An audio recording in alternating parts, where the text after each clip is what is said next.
All right, so we're finally at the aspect of cinematic language that I think most people look at before they look at anything else with a film. You say, like, how was the movie? Most people that I know will reply, well, the acting wasn't good, or it was, oh, the acting was amazing, or I love whichever actor it is that's in the movie that they went for. They might really like a particular performer, and that's why they were there. That's why they showed up. And so there's this sense in which I get this impression that people feel like they're experts on acting, and I think that there are films where acting absolutely matters. And the case study that I'm using today, Get Out, Jordan Peele's Get Out, I think it sinks or swims on its performances. But I think that there are movies that it doesn't matter as much. We're gonna be talking about one next week, Star Wars. You might be like, oh, wait a second. It don't. I mean, I like the performances in Star Wars, but I grew up with it, so what do I know? I mean, when you see a movie when you're 6, you've got a pretty subjective, nostalgic view of that thing, and it's hard to get your head outside of it. But I know from there was one review for Star Wars where the critics said it's really amazing that George Lucas got these bad performances from his actors because it feels like those old timey movies that this movie is an homage to. So this is a critic going, oh, everything else in this film is so spot on. Clearly, these bad performances by the lead actors must have been intentional, just like everything else. And really, it was just that you had some young actors, and maybe we like them, maybe we like Harrison Ford, maybe we like Carrie Fisher, maybe we like Mark Hamill in those roles, or maybe we just can't see them, as anything else but what they are, which is Luke and Leia and Han. But critics didn't think much of their acting. That movie got a lot of nominations for Academy Awards. Acting was not one of them. Supporting acting was for Alec Guinness as Obi-Wan Kenobi, but not for the actors, not for the actors, not for the leads. This was not my first choice, by the way. Get Out was not my first choice for this segment of the course. But a series of unfortunate events put it in the course, and I'm really glad that it did. As I say, I think this film sinks or swims based on its acting. But what I originally had wanted to use was Silence of the Lambs, which adhered to my criteria for the movies that I chose for this semester, which is that they had to be nominated for multiple Academy Awards. And Silence of the Lambs was nominated for many and won for acting.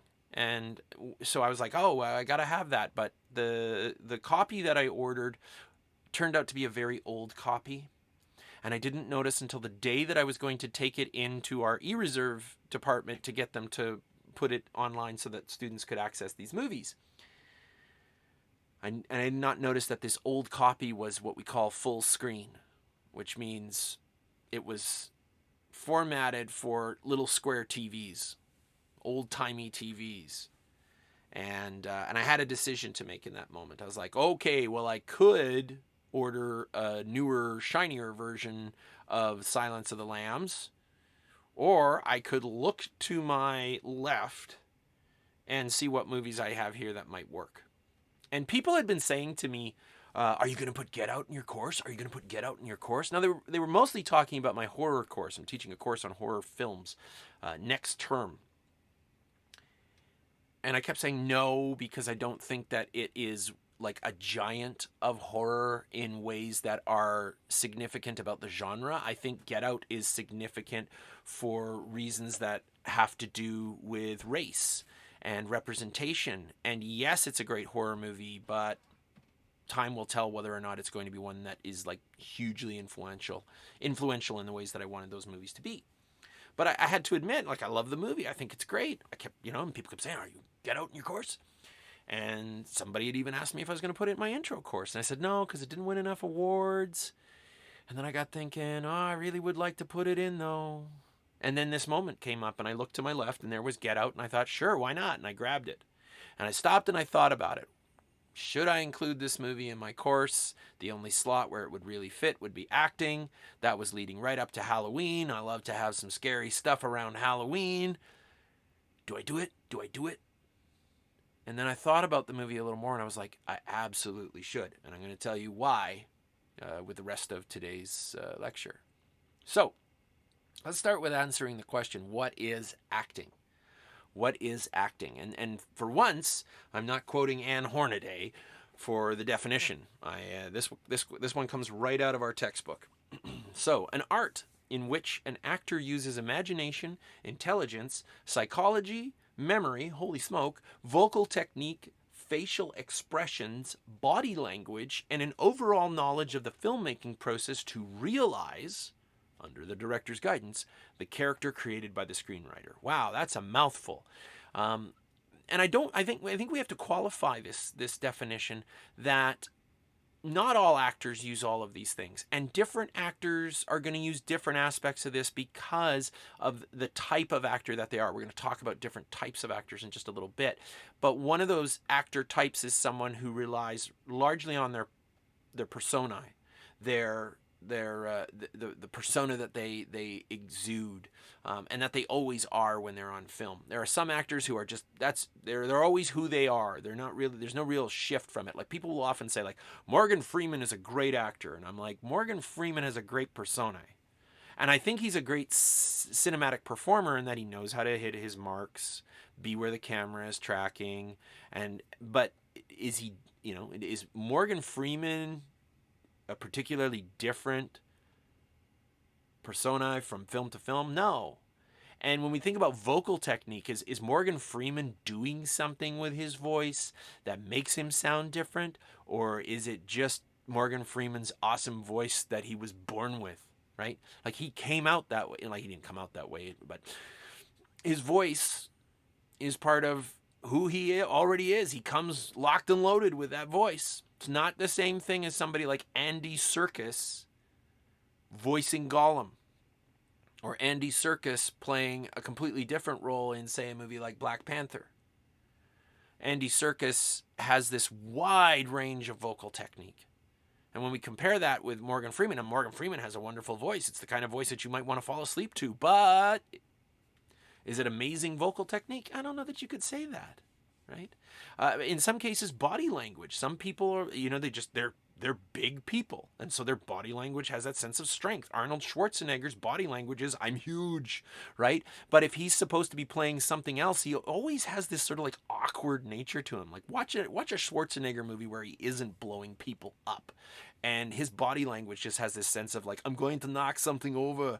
So, maybe Schwarzenegger doesn't use body language as much because he's just this imposing presence. But great actors, I think, dip into all of this, or many of these things. They use their imagination, they use their intelligence, they are intelligent people. There are some actors who are just dumb as a post. I've seen performers who are just, like, they can play a really smart person, and then you get them on a talk show, and you're like, what? How is that? What? It's amazing to me. That is incredible. So imagination, intelligence, maybe it's that they have emotional intelligence in a way that, someone else doesn't. Psychology, memory, vocal technique, facial expressions, body language. And then I love this, an overall knowledge of the filmmaking process. The more that an actor understands the filmmaking process, the better off they're going to be in it. Stage actors regularly report that they find it very difficult to make the transition from stage performance to cinematic performance. And it's because cinematic performance, you don't get to do the same thing that you do on stage, where you get to just keep, doing your thing and until the scene is finished. In cinema, it's like, we're going to set up all these cameras, one line, and it's like the crying line, like, cry on command, again, take number 40, again. I just need a different one. The sunlight wasn't right, or there was a fly on your nose, right? So it's a different process than acting on stage.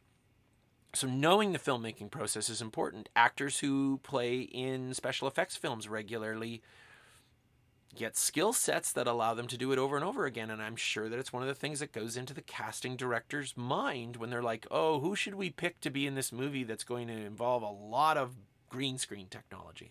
It's why Andy Serkis has done so much motion capture, is because he has a knowledge of the filmmaking process that involves motion capture. So he gets a lot of motion capture jobs.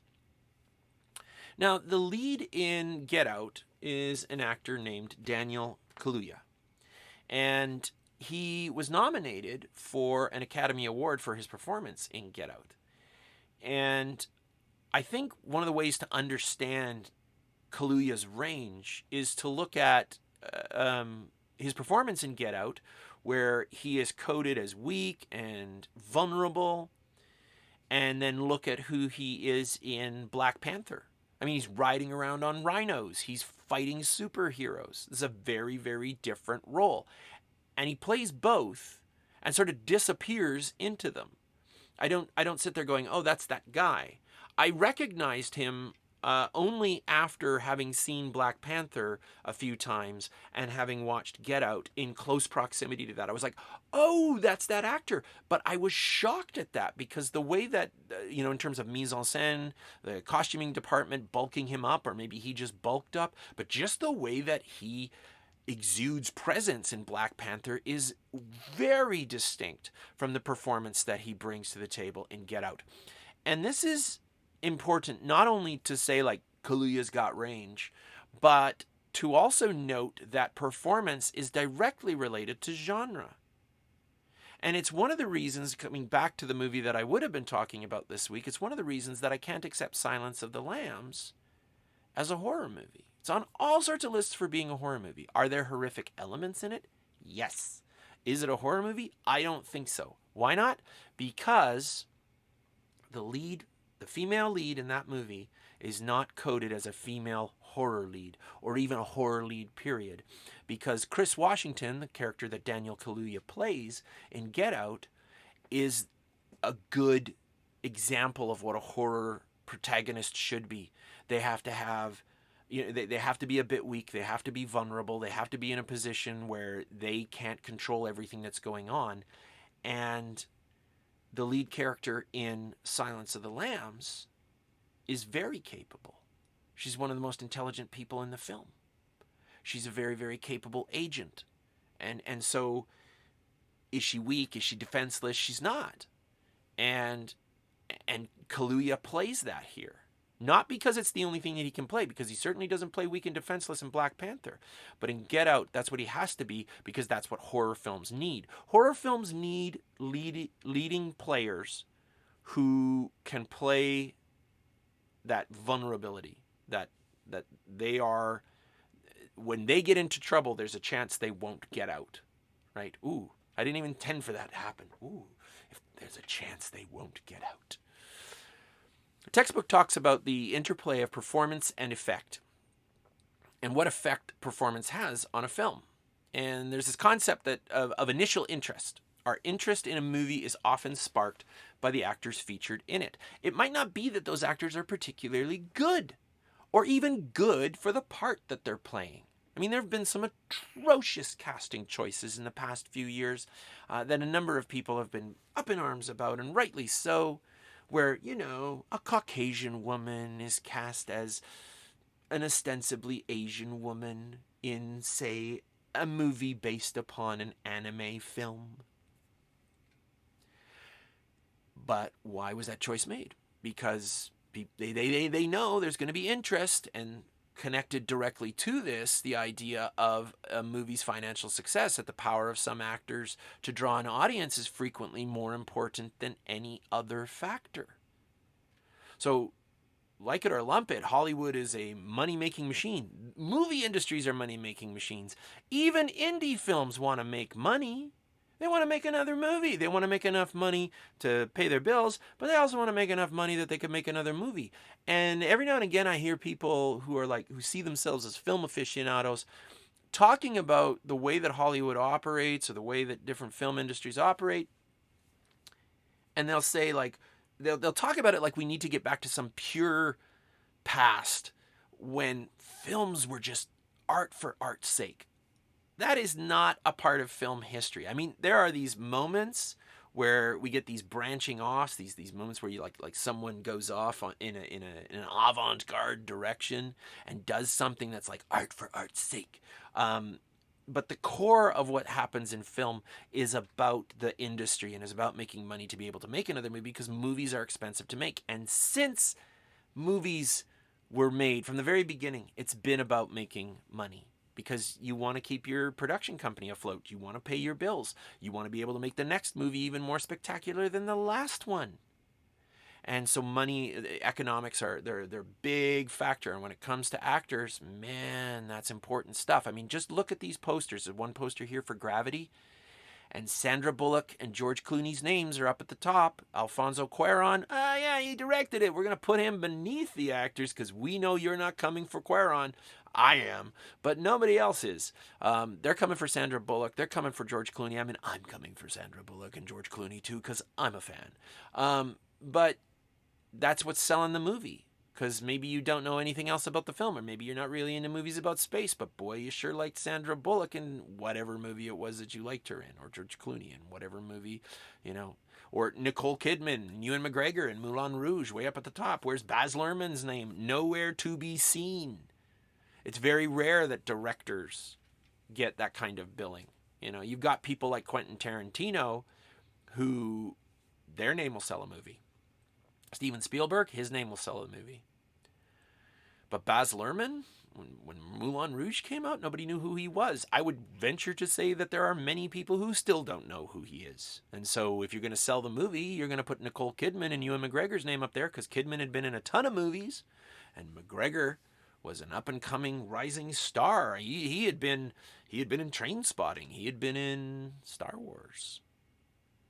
And then the idea of the essential relationship. I love what the textbook says about this, that we have this impression of the director and the actor having this very close relationship, and that's true. There are lots of examples of these really strong pairings between actors and directors. They have a very successful collaboration.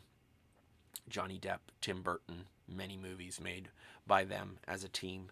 And so you get these pairings where you get a director who really likes an actor and they want to keep working with them. We saw that with Greta Gerwig and Saoirse Ronan with Little Women.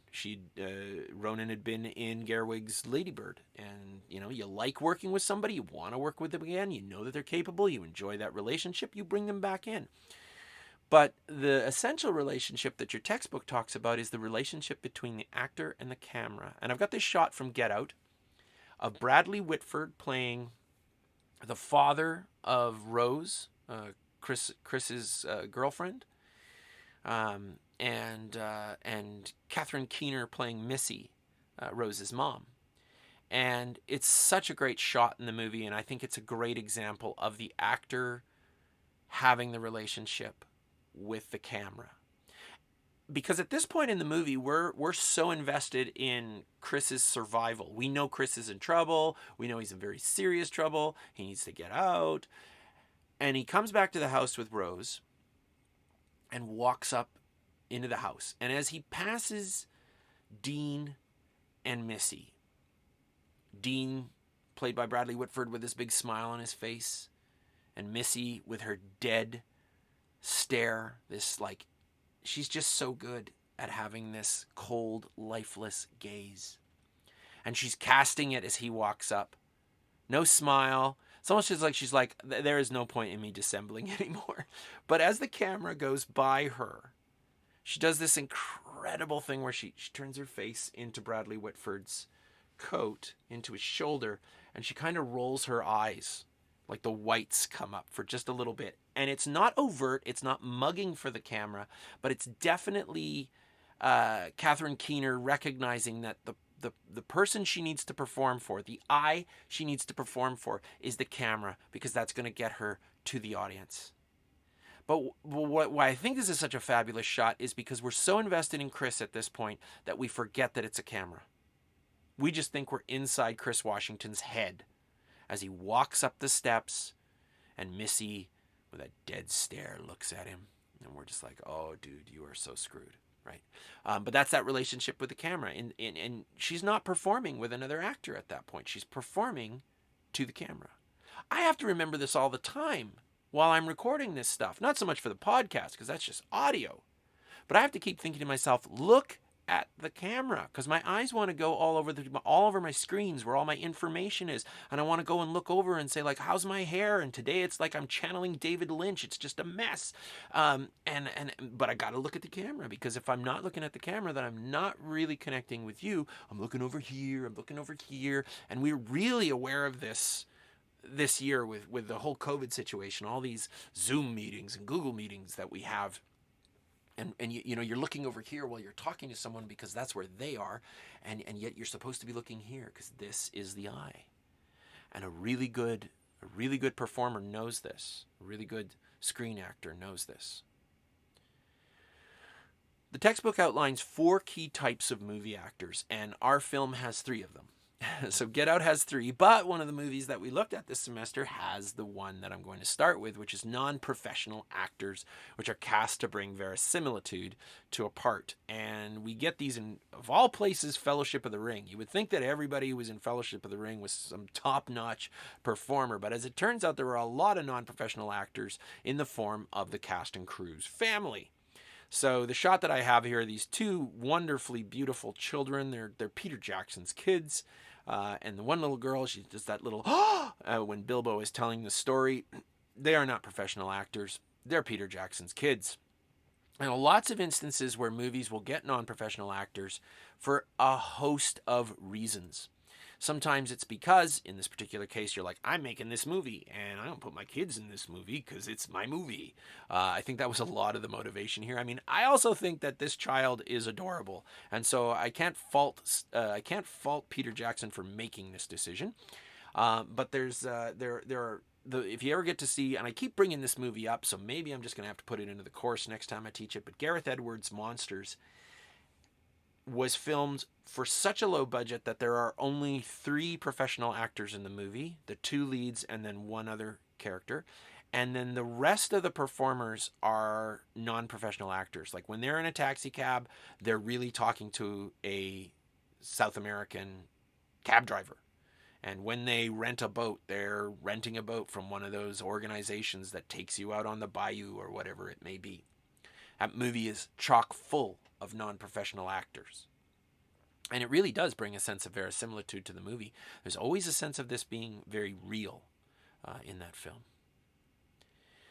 Personality actors, actors who take their personae from role to role, or personas, right?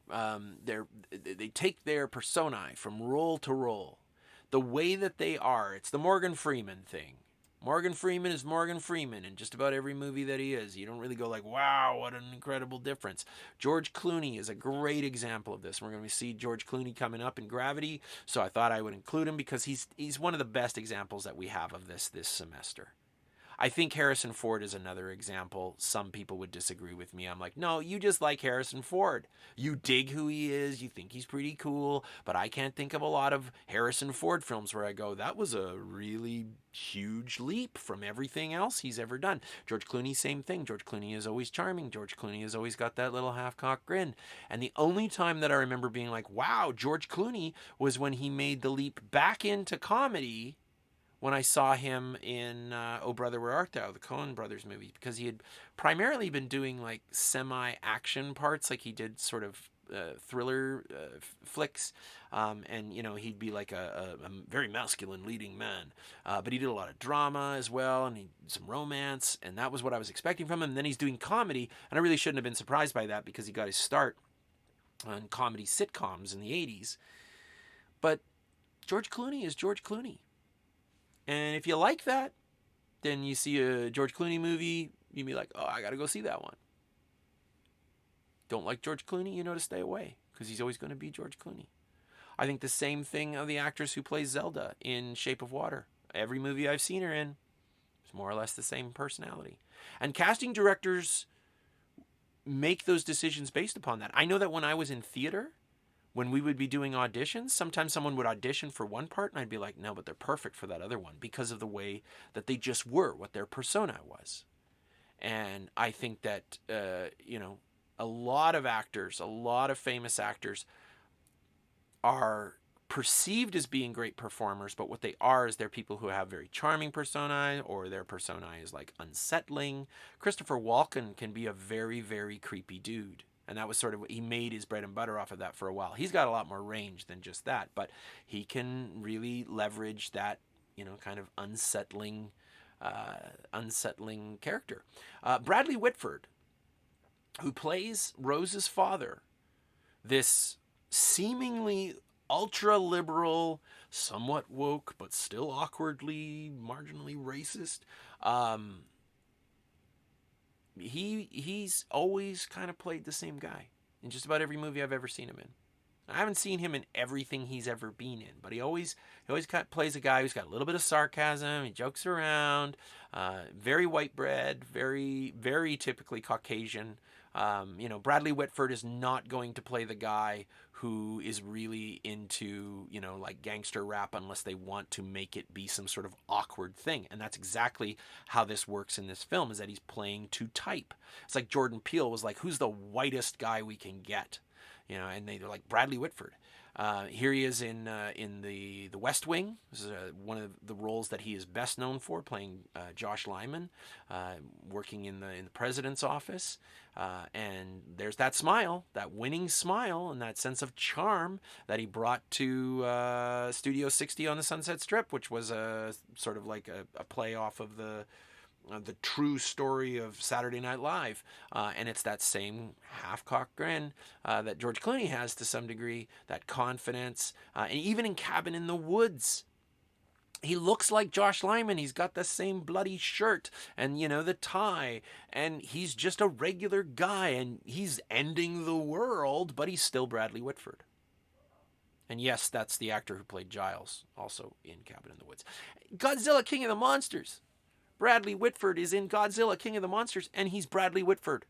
And they'll always change his name, but he's ultimately always Bradley Whitford, and he's always got that half-cocked grin, and he's always making sarcastic jokes, and he's charming, and if you like Bradley Whitford, you'll like him a lot. And so if you showed up to Get Out because you're like, oh, Bradley Whitford's in that, and then the reveal comes that he is not a good man, that he is the villain, he is bad.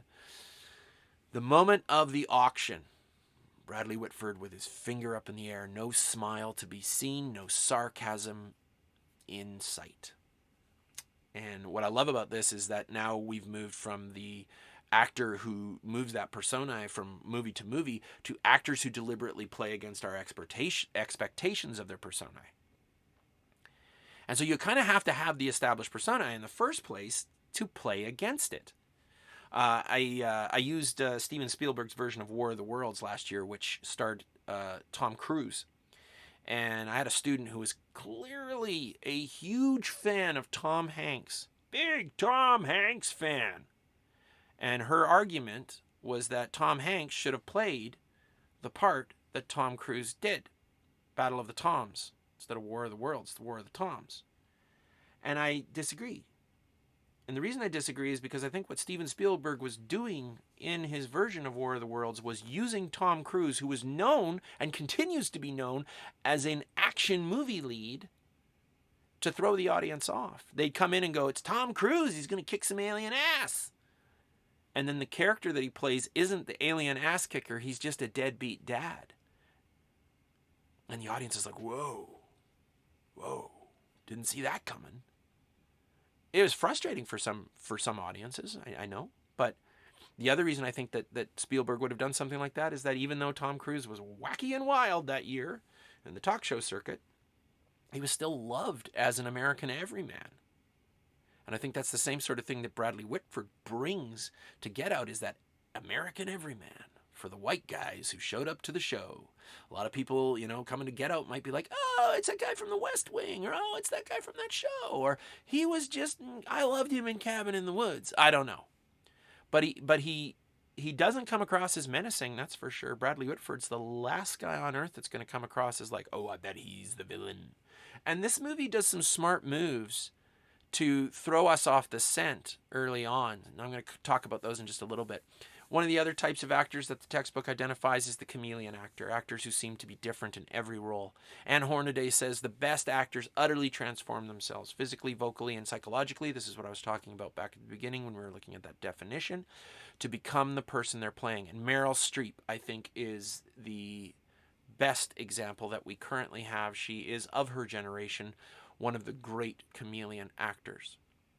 Unlike someone like Morgan Freeman, who is more or less always Morgan Freeman, Meryl Streep is a chameleon. She will alter her body language, her voice, whatever it is that she needs to become the part that she's playing for the movie that she's in. And she does, I just think about her in Little Women. She didn't have to do a lot of chameleon work there. But, you can love Meryl Streep. You shouldn't really love Aunt March. I mean, you can be like, oh, I knew someone like her, but she's not supposed to be a likable character. And I think Meryl Streep does a very good job of handling that role. But she changes from movie to movie. She's definitely a chameleon actor. We get a chameleon actor in Get Out. We've got someone in this movie who does a chameleon role. I don't know enough about Allison Williams' other performances to know that she has this range outside of this movie. But in this film, she engages in this chameleon work to throw us off. This is one of those things that the movie does that's so smart. It presents her at the beginning as this perfect girlfriend, and especially because this movie had so much hype over its social commentary. This film is commentary on racism.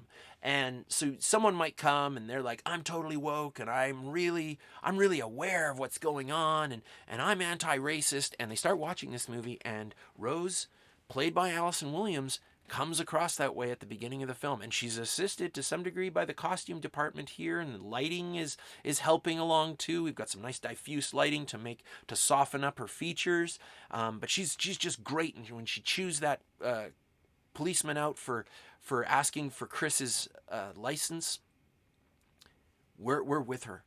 And if we're the kind of person that Rose is supposed to be at the beginning of this film, we're going to identify with her strongly. And that's going to make the reveal later in the film so much more painful, right? The moment when Chris painfully has to say, I think we've got to leave, and she says, I'm coming with you, we're like, oh, thank goodness. And at that point in the movie, if we're not a particularly sophisticated film watcher, we haven't watched a lot of films like this, we're going to be like, oh, thank God, Rose, you're just so great. We all need a Rose, don't we? And then that moment of the reveal when, we still think, I feel like many of us might still, I know I did, want Rose to not be who we really suspect she is, but I kept hoping, I kept like, just pull out the keys. Can you please pull out the keys? When she finally pulls out the keys and goes from that look of trepidation to ice cold, it's the moment where we understand, that the apple didn't really fall that far from the tree with Rose and Missy. There's that dead stare. But I watched this with my kids as part of a Halloween thing that we're doing, Freaky Fridays with their dad, and we're watching horror movies that aren't too horrifying because my daughter's 12, and so you don't want to go crazy with it. And Get Out was one of the movies that I felt was appropriate. And my kids were not prepared for Rose being Rose. They were, and they were still trying to even parse out the revelation that Chris has when he goes into that little secret room and looks at all those photos. They were just like, what? No, what? No. And then the big reveal, and there was this in the room. And I think it's great to have barometers like that when we're watching movies. I often think that film critics who are reviewing children's movies should have to take children with them, or at least go to a theater with children in it, because I don't think that, from near as I can tell, a lot of film critics cannot remember what it was like to be a child. And surprise and suspense in movies. I mean, I'm 49. I'm a little jaded about these things. I usually know where a movie is headed, but I try as much as I can to just flow with where the film wants to go and enjoy it for what it wants to be, and let it suck me in. But I can't ever totally get back there. But it's wonderful to have somebody in the room who isn't as jaded as I am, who can look at it and go, oh, the shock, right? But when we've got, once she's revealed as villain, mise en scène really comes in to assist Williams's performance, which remains remarkable, especially in the scene when she's on the phone with Chris's buddy and she's got this cold, impassive stare, but the way that she's pitching her voice, the emotion in her voice is completely different from what's on her face. But the scene when she's sitting on her bed and she's listening to "I Had the Time of My Life," I guess she's watching some 80s movie, near as I can tell. I don't know, is that Dirty Dancing? Anyway, she's watching some very, very white movie. That's what I always think of when I see that scene, is like everything in the mise en scène, from sound to lighting to the Fruit Loops and a glass of milk. What's with that? I mean, I ate dry cereal when I was a kid too, but I think there's something really wacky about this bowl of dry Fruit Loops, and she's drinking milk in a glass, and she keeps those things separate, and she eats them with this, like, I don't know what you want to say, just this mad precision, this perfectionist's precision of eating Fruit Loops. And then look at the way that the shot is lit. It's lit from below. Horror movie lighting. That's what our textbook referred to it as. You think back to Ziedler with that lighting that's coming up at him, and when it was Nicole Kidman that the lighting was on, they went more diffuse. No diffuse lighting for Allison Williams at this point. It's like, let's shoot from below. Let's accentuate her cheekbones, and she looks gaunt. She looks cadaverous in this shot, and it's just this full change. So it's acting in concert with mise en scène and sound to some degree, and it's hard because we identify with characters and the actors who inhabit those characters. As I say, if you're the sort of person that Rose is supposed to be at the beginning of the film, you're going to be like, yeah, Rose. We all need a Rose. I want to be like Rose. And then she holds the keys up and you're like, I don't want to be like Rose anymore. You know? Anne Hornaday says, in many ways, acting is the most fundamental element of cinematic grammar. Why? Because it's so close to how we inhabit the world and how we experience life. And it comes through this identification of characters and the actors who inhabit those characters. Hornaday's statement about this being a fundamental element of cinematic grammar has to do with us identifying with characters. If you make movies that are just shots of the wild, you know, you can make a movie that's all these pictures of landscapes and stuff. And maybe you'd put it on in the background, but it's not the sort of thing that you sit down and just resolutely watch. I have a friend who films in the wild, literally. I can't remember the exact name of his show. I will try to, because it's great. It's beautifully shot. From the Wild, I think is what it's called. And it's about going out into the woods and getting food, basically, and how we, you know, like hunting, gathering, foraging. And he will go out and fish in some box canyon in the Rockies that no one has ever been to with a couple of guys. And that entire thing could be really, really dry with no narrative. But what he does is he tries to craft a narrative where we as the viewer could identify with these people in some way. He turns it into a struggle. He gives it a bit of crisis. Because if all we have is nature shots, we're not gonna connect in the same way that we will as soon as you put a character into that vista. Now we're connecting. Now we're identifying. And that's why Hornaday says that acting is the most fundamental element of cinematic grammar. She says that, you know, going all the way back to those first filmmakers, when Edison was making his movies and the Lumiere brothers were making their movies and Georges Méliès was making his movies, they were filming people. For Méliès, it was like fantastic stories with people in them, and for the Lumiere brothers it was just, hey, this is a bunch of people coming out of a factory, but people still went to see it because there was a narrative going on in there. We identify with characters, and we identify with characters who pursue a goal. We want the story to go somewhere. If it doesn't go anywhere, we're not very interested. And Chris's quest to understand what's going on with once he figures out this is something a little bit weird here, but once Andre Hayworth / Logan King enters his world, then he really wants to track down what's going on, and the goal becomes very concrete.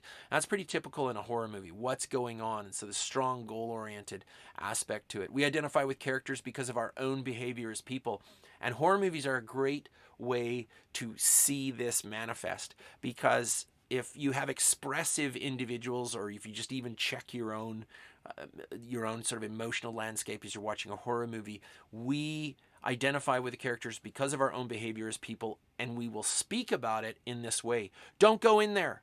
You shouldn't. Oh, he shouldn't go in there. And so we're identifying with them, and we're talking about their behaviors. When Chris is all awkward at the party and he's hiding behind the camera, I'm like, ooh, I totally get that, because I'm an introvert. And if I was at that party, I'd want to hide behind a camera too. And when Bradley Whitford waves him over and he like just kind of pretends to check his viewfinder, I'm like, oh, I identify with that as well. We're not going to identify with every character. That's impossible.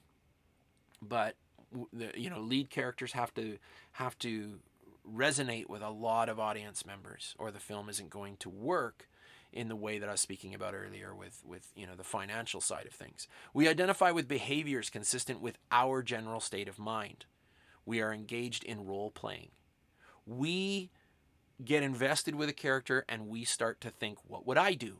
And that's in horror movies, it really comes out. Don't open the door. Don't go into the woods by yourself. Oh, why would you do that? Because it's a horror movie and somebody has to do something stupid so that things can go sideways. I think Get Out's a very smart movie, because at no point do I ever really feel like Chris is an idiot. I think there's a point at which we as the audience are like, we know more than he does. But I don't think I ever felt like I was sitting watching a movie where I was like, he should have left already. The movie did some things, I'm going to talk about that in just a second, to make sure that we would buy that. So we identify with behaviors consistent with our general state of mind. We are engaged in role playing. And that depends on the genre of the film. It depends on the sense of verisimilitude that the movie is going for. We have to, as I say, roll with where the film wants to flow, right? Sometimes people will say, well, like, somebody wouldn't really do that. And I'm like, well, this particular character would, and here's why. So when Chris is digging out the cotton to do what he does, I'm giving you a ton of spoilers here. If you listen to this episode, or you watch this episode, and you got like a little ways in, you should have known, oh, I should shut this off and maybe go watch Get Out. I think you should always watch the movies before you listen to this or watch it. But when he gets that cotton out to do what he's going to do, we're a little bit befuddled, but we know he's up to something. And we're like, yes, do something to get out of there. Struggle. The chapter talks about criteria for assessing acting, and this is sort of where I began to some degree. Everybody's an expert on film. Everybody has an opinion, even though they may not have the criteria for why the cinematography is good or why the editing is good, but everybody feels like they've got the right criteria for assessing acting. And the textbook gives us these criteria: appropriateness / transparency, that the role feels like this is the right casting, this is the person who should be playing this part, and that they feel real. Dustin Hoffman, in an interview, once said that it's not that you play a prick, it's that you look for the prick inside you, and then you let that out. And I gotta say, Caleb Landry Jones has a lot of prick inside him then. And hopefully he doesn't let it out too much in real life, but my God, did he ever do it in this movie.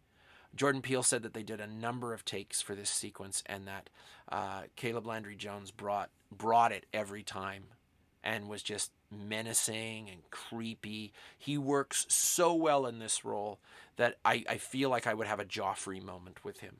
I feel like if I ever met Caleb Landry Jones in real life, I would have a tough time distinguishing him from Jeremy Armitage. He's just so good in the role. But then again, so is Catherine Keener. I buy her completely, with that dead stare, that cold face when she says, then sink into the floor. I'm like, God, she is terrifying. And yet her performance is so restrained. And she works so well. Anne Hornaday says that if acting is the primal tool of cinema, casting is the opposable thumb. Knowing who to put in the role is as important as the performance itself. I'm sure of this. I have seen some movies where I'm like, that was some bad casting. Like, I like that actor, but they shouldn't have been in that movie. I love that actor, but they shouldn't have been in that movie. I don't have that experience when I watch Get Out. An inherent thoughtfulness or emotionality that moves throughout, that the character is more than just I can cry on demand, but that there is a depth to the tears, that there is an emotional resonance that lies beneath the surface, that the actor is drawing upon to present things that the movie might never confirm, but that the actor hints at. And I think Daniel Kaluuya does such a good job of hinting at the darkness of his past. There's, the movie tells us what happened to his mother, but there are still a lot of gray areas in there, a lot of unresolved and ambiguous things. And then the textbook talks about expressive coherence, that the way in which the character acts makes sense over the course of the film, even if there are inconsistencies. And the moment at which Chris goes out to get the maid, Georgina, after he's run her over, and we're all sitting there going, "It's the grandmother," and we're like, "Don't put her in the car," but we know that Chris will, because Chris cares. It's why he didn't leave immediately. It's why he's worried about and Andre Hayworth. He wants to solve this because he's worried about this guy, but at some point he just realizes he's in danger. But here we've had this consistency of who this character is and his level of empathy for other people. And he's run this woman over, and he thinks about what happened to his mother and that no one stopped for her.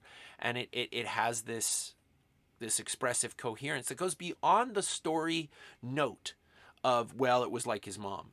It's Kaluuya's performance that sells this moment, where I'm like, don't go out, but I still believe that he would.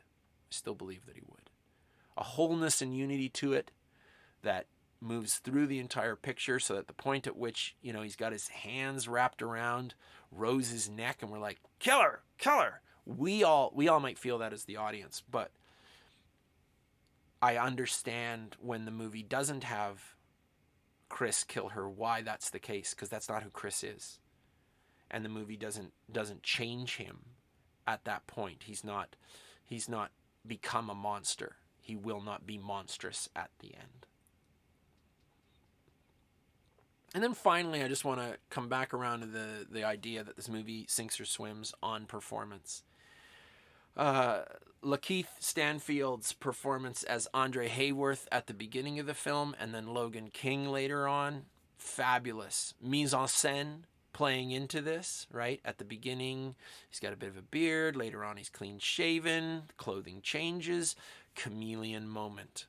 And we've got a completely different character. And the horror moments come as a result of these performers who play these inhabited bodies. These bodies that have, selves in the sunken place, as well as the, invasive cognition of these people who have stolen their bodies. Betty Gabriel as Georgina is terrifying, but she isn't in every film that she is. She's a beautiful woman, and a very, very capable actor of doing a range of other things. In this movie, I find her so scary. She terrifies me in this movie. She's assisted by sound, and she's assisted by lighting, and she's assisted by camera placement, but her performance is phenomenal. The way that she has that, again, here we go, third generation dead stare of the Armitages. I didn't even think about that until here I am lecturing about it, but those Armitage women, although as it turns out, Georgina is the mother-in-law. She's not actually related to Missy by blood in the lore of the film. And then we get Marcus Henderson as Walter. So creepy. And then when Chris flashes the camera when Walter's trying to strangle him and he gets up and he looks back at Rose, we as the audience can see the life, the light in his eyes, that there's the self there now, that it's not that dead stare, the Armitage dead stare, the creepiness of Henderson's performance when he is the grandfather versus when he is that true self. And I think that there's a little bit of that cinematic dark going on here. The idea that pitch black should never be represented on screen because you don't want to have a pitch black screen. You want to represent light at some level, even if it is a very, very dark environment, if it's a dark setting. And here I think we're seeing that at an emotional level where we as the audience are recognizing it. To ask why Rose doesn't see it is pointless. Rose can't see it. That's for us. That's the cinematic dark at an emotional level. Anne Hornaday says that evaluating an actor's performance is one of the most difficult tasks of a critic because a good performance looks so natural because it conforms too believably with our ideas of how people live and talk and behave. It almost literally defies description. And because the best performances are usually the product of often invisible preparation, analysis, and reflection on the part of the actor, it's nearly impossible to identify what that actor is doing when they are finally in front of a camera. Difficult, not impossible. I think we can assess how acting assists a film at the very least. I think that one of the problems that Hornaday is talking about is related to the very way in which we interact with films, which is to constantly evaluate them on a level of stars. Is it 1 star? Is it 2? Is it 5? Right? Is it thumbs up or is it thumbs down? What about how did the acting interact with the other aspects of cinematic language? How did it support them? How did it not? Maybe the performance is really great, but the actor did something that took away from some other aspect of the film. Maybe some other aspect of the film took away from what the actor's performance was trying to achieve. These things are all working in concert, and we can never forget that. Too often, people come away from movies saying that it was thumbs up or thumbs down simply based on the performances. And I think that is misguided. I'm not saying that people shouldn't do it. You enjoy movies your way. But I think that we can enrich our enjoyment of films by understanding film language in the way that we're learning in this course and seeing how those elements synthesize to produce a really great film, a really great scare here at the Halloween season with Jordan Peele's Get Out. Next week, we travel to a galaxy far, far away with George Lucas's Star Wars, way back to 1977. That's a galaxy far, far away and long, long ago, isn't it? Until then, I'm Mike Pershawn, and this has been Triple Bladed Sword. Thanks for joining.